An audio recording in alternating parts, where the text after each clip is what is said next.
Hello students, आज हम लोग 10th क्लास साइंस की वर्कशीट नंबर 21 डिस्कस करेंगे, जिसका टॉपिक है चैप्टर 12 इलेक्ट्रिसिटी से heating effect of electric current. If an electric circuit is purely resistive, the source of energy continuously gets dissipated entirely in the form of heat.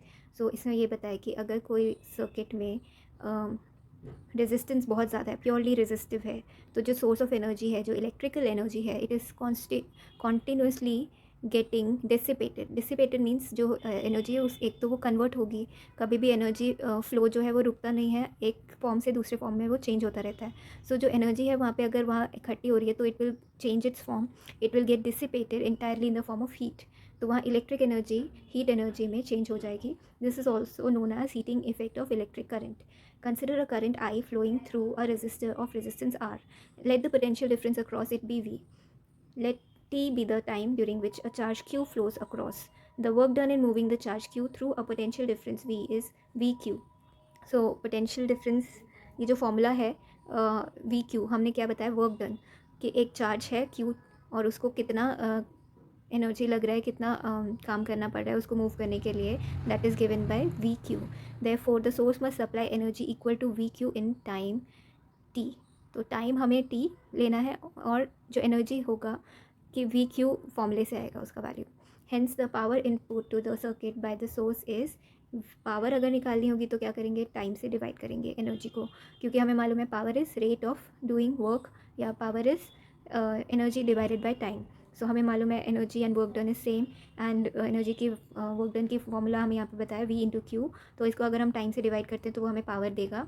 तो power की final जो formula आ जाएगा that is V into I, because charge जो flow हो रहा है, एक charge का जो रेट है, मतलब चार्ज को अगर हम डिवाइड करें टाइम से कि कितने टाइम में कितना चार्ज फ्लो हो गया, वो होता है करंट। तो इस वैल्यू को हम रिप्लेस कर सकते हैं आई से। सो इसलिए फॉर्मूला हो जाएगा V into I. The energy supply to the circuit by source in time T, energy हो जाएगी E is equal to P into time, क्योंकि हमें मालूम है, हमने पहले यहाँ पे देखा था, पावर जो है एनर्जी अपॉन टाइम होता है, तो एनर्जी क्या होगा, into time, power into time, और energy is equal to V I T.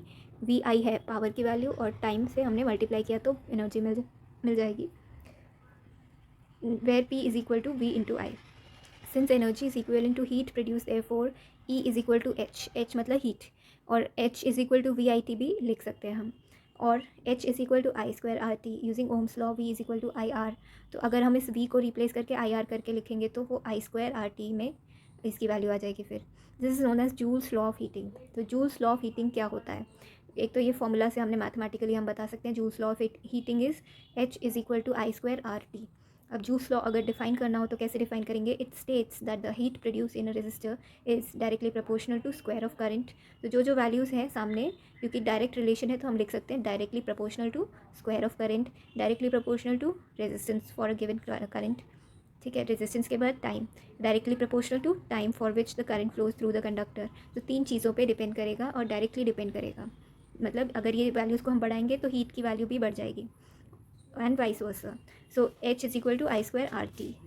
अब इसके बाद है applications of heating effect of electric current.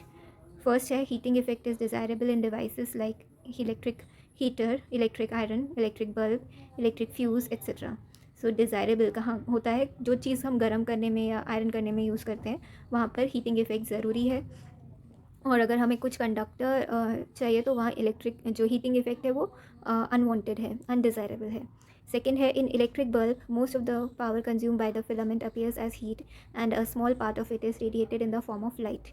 तो इलेक्ट्रिक बल्ब में क्या होता है, most of the power consume by filament appears as heat. तो बल्ब आपने देखा होगा, जो फिलामेंट बल्ब होता है, टंगस्टन वायर होती है, वो हीट हो जाती है अंदर, और कांच को अगर हम बाहर से अगर टच भी करते हैं तो थोड़ा गर्म हो जाता है थोड़ा यूज़ करने के बाद ही, that is the heating effect. And a small part of is radiated in the form of light. तो मोस्टली क्या होता है वो चीज़ में, major part of electricity is getting converted into heat energy, but some part of it is also getting converted to light energy. Then filament of electric bulb is made up of tungsten as. तो tungsten ही क्यों use किया जाता है filament में, जो electric bulb के अंदर बहुत छोटी सी एक वायर होती है पतली सी, उसको टंगस्टन से ही क्यों बनाते हैं, because it does not oxidize readily at high temperature. तो हाई टेम्परेचर पे वो रिएक्ट नहीं करती, ऑक्सीडाइज नहीं होती है, ऑक्सीजन से रिएक्ट नहीं करती। Second, it has high melting point, very high melting point, कितना है 3380 मतलब 3380 डिग्री सेल्सियस, तो बहुत हाई मेल्टिंग पॉइंट है। तो करंट की वैल्यू अगर हाई होती है और रेजिस्टेंस होने की वजह से अगर हीटिंग इफेक्ट ज़्यादा होता है तो भी वो वायर जो है वो मेल्ट नहीं करती और बल्ब जो है इतनी जल्दी फ्यूज़ नहीं होता। The bulbs have filled with chemically inactive gases like nitrogen and argon to prolong the life of filament। तो मोस्टली जो बल्ब के अंदर गैसेस होती हैं ऑक्सीजन नहीं होती, न्यूट्रल नॉन रिएक्टिव गैसेस होती हैं जैसे नाइट्रोजन एंड आर्गन, जिससे कि जो लाइफ है वो बल्ब की बनी रहे, लंबी हो जाए। नेक्स्ट है electric fuse. It is safety device that protects our electrical appliances in case of short circuit और ओवरलोडिंग। सो कभी कभी जब ज़्यादा इलेक्ट्रिक करंट आ जाता है तो उस केस में क्या होता है, डिवाइसेस जो हैं वो उनको डैमेज हो सकता है। सो उस केस में एक सेफ्टी डिवाइस यूज़ करते हैं जिसका नाम है इलेक्ट्रिक फ्यूज़। तो उसमें फ्यूज़ वायर होती है। Fuse wire is made up of a metal और an alloy of appropriate melting point, जो कि लो होना चाहिए। For example aluminium, copper, iron, lead etcetera.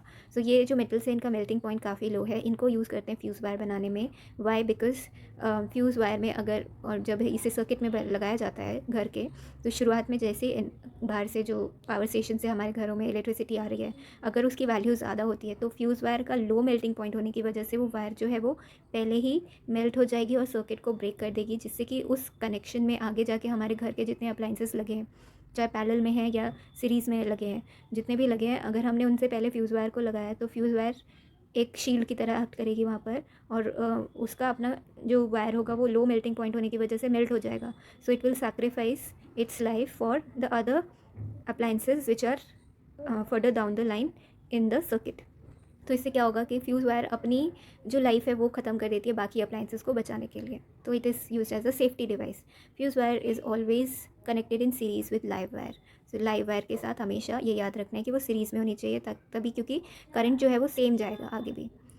Current capacity of fuse wire is slightly higher than that of the appliance. जो capacity होती है fuse wire की वो थोड़ी हायर होती है अप्लाइंसेस से ज़्यादा। नेक्स्ट आता है electric power. The rate at which electric energy is consumed और dissipated in an electric current in an electric circuit. तो पावर हमने अभी पढ़ा था। पावर क्या होता है? रेट, मतलब एनर्जी को अगर हम टाइम से डिवाइड करेंगे तो वो रेट जो बताता है that is power. That is equal to V into I, या आई स्क्वायर आर, या वी स्क्वायर अपॉन आर। तो ऐसा यूनिट है वॉट, स्मॉल WATT से लिखते हैं और सिंबल है कैपिटल W से। तो 1 वॉट को कैसे डिफाइन करेंगे? 1 watt is equal to 1 volt into 1 ampere. अगर V इंटू आई का फॉर्मूला यूज़ करेंगे तो 1 volt into 1 ampere. Commercial unit of electrical energy is kilowatt hour. Commercially हम यूज़ करेंगे तो हमें पावर टाइम भी देखना है, तो किलो वॉट में देखेंगे और साथ में मल्टीप्लाई करेंगे टाइम से। And kilowatt hour is 1 kilowatt hour is equal to 3.6 into 10⁻6 joule. 1 kilowatt is equal to hour is equal to 1 unit of electric energy. तो ये 1 यूनिट होता है इलेक्ट्रिक एनर्जी का commercially use जो होता है। Next आता है relationship between commercial unit and SI unit of electric energy. 1 kilowatt hour is equal to 1000 watt into 3600 seconds. So SI, ये जो हमने ऊपर पढ़ा, एक तो हमने पढ़ा वाट जो है SI यूनिट है, और जो कमर्शियल यूनिट है वो है किलो वाट आर। तो इन दोनों में कैसे रिलेशन होगा? Relationship between commercial unit and SI unit of energy. So 1 kilowatt hour is equal to 1000 watt. Kilowatt का मतलब है 1000 वाट, एंड आर का मतलब है सेकेंड्स में अगर देखेंगे तो 3600 सेकेंड्स होते हैं। अब मल्टीप्लाई करके आंसर क्या आएगा? 3.6 इंटू 10⁻6 वाट सेकेंड। ये वाट और ये सेकेंड। फिर 3.6 इंटू 10⁻6 जूल भी बोल सकते हैं हम इसको, वाट सेकेंड को। So 1 kilowatt hour is equal to 3.6 into 10⁻6 joule. अब एग्जाम्पल एक दिया है, an electric bulb is connected to 220 volt generator, the current is 0.5 ampere, what is the power of the bulb. तो power निकालना है हमें, V दिया है और I दिया है। सिंपल फॉर्मूला है P is equal to V into I, दोनों मल्टीप्लाई करके आंसर आ जाएगा 110 जूल पर सेकेंड या 110 वाट। नेक्स्ट है इसके बाद, let us practice now. First question, explain the Joule's law of heating. सो जूल्स लॉ ऑफ हीटिंग का आंसर आपको यहाँ मिल जाएगा। It states that the heat produced is in a resistor is directly proportional to the square of current, resistance for the given current and time for which the current flows through the conductor। और last में आपको ये value लिखना है, formula लिखना है, H is equal to I square R T. Second question, how does the fuse wire protect electrical appliances. So fuse wire का answer आपको यहाँ मिलेगा। It is a safety device that protects our electrical appliances in case of short circuit और overloading.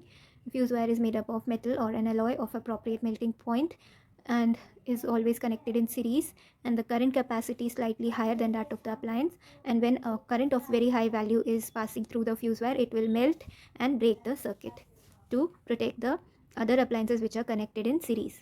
Third question, why is the tungsten used almost exclusively for filament of electric lamps? इसका answer भी यहाँ पे आपको मिल रहा है. Why tungsten wire is used for the filament? Because it does not oxidize readily at high temperature.